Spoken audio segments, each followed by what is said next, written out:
ఈరోజు వైఎస్ఆర్ కాంగ్రెస్ పార్టీ పిలుపు మేరకు రాష్ట్ర వ్యాప్తంగా అన్ని నియోజకవర్గాల్లోనూ దేవాలయాల్లో పూజలు చేయమని ఇవ్వడంతో ఈరోజు గుంటూరు పట్టణంలోని కొరిటిపాడులో రాములవారి టెంపుల్లో పూజా కార్యక్రమాన్ని మేమందరం కలిసి పూర్తి చేయడం జరిగింది. దీనిలో ప్రధానంగా మేమందరం కూడా ఆ రాముణ్ణి భగవంతుణ్ణి ప్రార్థించింది ఏమిటంటే, ఈ పూజ చేయడానికి ప్రధానమైన కారణం ఏమిటంటే, ఈ రాష్ట్ర ముఖ్యమంత్రి గారు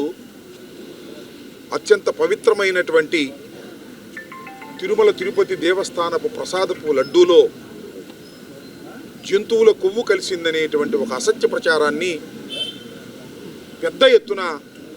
దేశవ్యాప్తంగా చేస్తూ ఉన్నారు.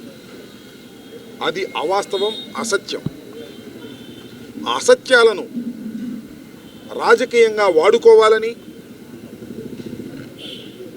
మాజీ ముఖ్యమంత్రి జగన్మోహన్ రెడ్డి గారిని, వైఎస్ఆర్ కాంగ్రెస్ పార్టీని అపఖ్యాతి పాలు చేయాలనేటువంటి ఒక దుర్బుద్ధితో ప్రచారం చేయటాన్ని ఖండిస్తూ, జంతువులు కొవ్వు కలవనటువంటి మహాప్రసాదంలో కలిసినట్టుగా ప్రచారం చేసి స్వామివారికి, శ్రీవారికి అపచారం తలపెట్టినటువంటి నారా చంద్రబాబు నాయుడు గారికి మీద ఆయనకి కోపం వస్తే ప్రజలందరి మీద కోపం వస్తుందేమోనని భయపడి, అయ్యా ఆయన మీదే మీరు కోపం తెచ్చుకోండి తప్ప ఈ రాష్ట్ర ప్రజలకు అది సంబంధం లేదని, అది అసత్యమని, ఎవరైతే తప్పు చేశారో వారిని మీరు ఒక కలియుగ దైవంగా మీరు శిక్షించాలని, అసత్యాల ప్రచారం చేసే వారి నోటికి తాళాలు వేసే విధంగా మీరు ఆజ్ఞాపించాలని మేము ఈరోజు ఈ దేవాలయంలో అందరం కలిసి